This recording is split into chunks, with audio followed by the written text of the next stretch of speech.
आज के इस टेक वर्ल्ड में हर किसी के पास फोन उपलब्ध है। हर कोई आज आसानी से किसी भी सूचना को बस चंद मिनटों में पा सकता है। लेकिन इस टेक वर्ल्ड की खामियाजा भी बहुत है और इनमें से एक खामियाजा है साइबर फ्रॉड। आज बिहार का पटना साइबर फ्रॉड का हब बनते जा रहा है।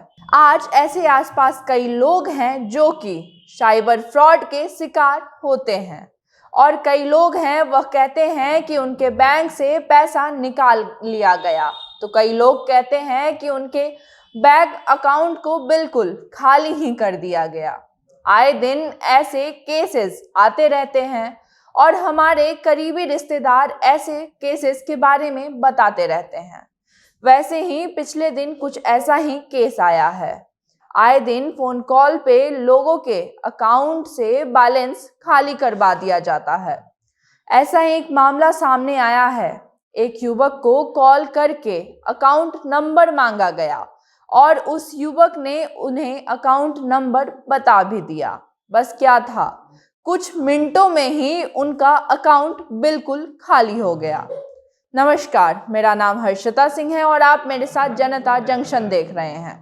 उस युवक को बैंक से कॉल आती है कि राशन कार्ड के पैसे उनके फ़ोन पर भेजे जाएंगे। उनका नाम अमितेश ठाकुर है और अमितेश ने अपना अकाउंट नंबर दे दिया। शाहपुर थाना के मुबारकपुर इलाके में रहने वाले अमितेश से जब पूछा गया तब उन्होंने बताया कि बीते 15 दिसंबर को उन्हें लगातार फ़ोन कॉल्स आ रहे थे और उन्हें एक फ़ोन आया। उस फ़ोन पर यह पूछा गया उनसे कि क्या आप अमितेश बोल रहे हैं। अमितेश ने हाँ में जवाब दिया। फिर उनसे पूछा गया कि क्या आपका राशन कार्ड बन गया है, आपके राशन कार्ड में आपको पैसा भेजा जाएगा, इसके लिए अपना अकाउंट नंबर भेजिए, ऐसा उस फ़ोन कॉल पर उन्हें कहा गया।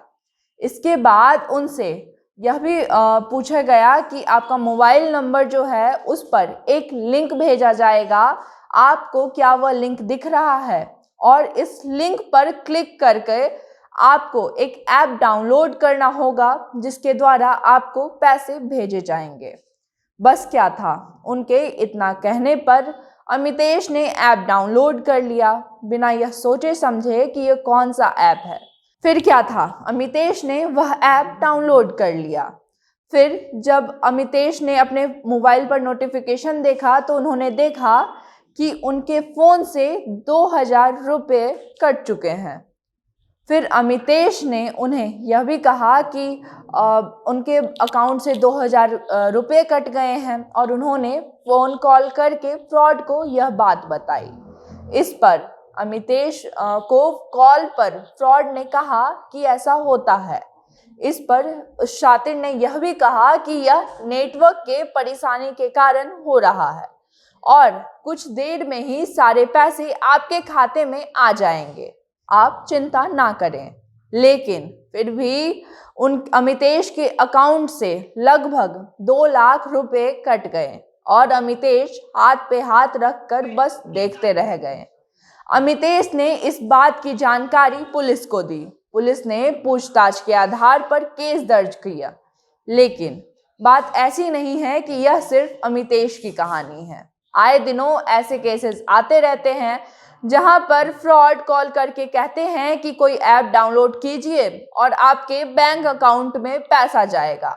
शातिर हमेशा अलग अलग तरीके अपनाते हैं और लोगों को झांसा में ले लेते हैं। यह कहानी सिर्फ अमितेश की नहीं है, हमारे आसपास के हजारों लोग जो हैं वह इस फ्रॉड के शिकार आए दिन होते रहते हैं। अक्सर किसी न किसी बहाने से शातिर लोग अकाउंट से पैसे निकाल लेते हैं। कई मामलों में तो पुलिस केस भी दर्ज नहीं हो पाती। यह साइबर फ्रॉड का मामला दिन पर दिन बढ़ते जा रहा है और खास करके बिहार के पटना में आए दिन लोगों को कॉल्स आते हैं और उन कॉल्स के द्वारा लोगों के अकाउंट से पैसे निकाल लिए जाते हैं। अब ऐसा तो नहीं है कि यह खबर आप पहली बार सुन रहे होंगे, लेकिन फिर भी हमने आपको यह खबर बताई ताकि आपको यह याद रहे कि सिर्फ आप ही हैं वो ऐसे व्यक्ति जो आपके पैसे को सुरक्षित रख सकते हैं। अगर हम सब जागरूक रहेंगे तो ऐसे हालात आएंगे ही नहीं और ऐसा कभी नहीं होगा कि हम अपना अकाउंट डिटेल किसी अन्य लोग को दे दें या फिर कोई ऐसा ऐप डाउनलोड कर ले जिससे कि हमारे अकाउंट पर कोई खतरा हो। हम सब जानते हैं आए दिनों कि बैंक अकाउंट से कोई भी कैसे भी पैसा निकाल लेता है। कोई कभी एक फ़ोन कॉल से OTP मांगता है तो कोई कभी एनीडेस्क नाम का ऐप डाउनलोड करा के खुद से फ़ोन से सारा पैसा निकाल लेता है। और यह सब हमारे आंखों के सामने होते रहता है और हम क्या करते हैं, पुलिस के चक्कर काटते हैं, लेकिन उसका भी कोई फायदा नहीं होता। हमारी एक छोटी सी गलती हमारे जिंदगी भर के सारे कमाई को उड़ा ले जाती है और हम हाथ पर हाथ धरे बस बैठे रहते हैं।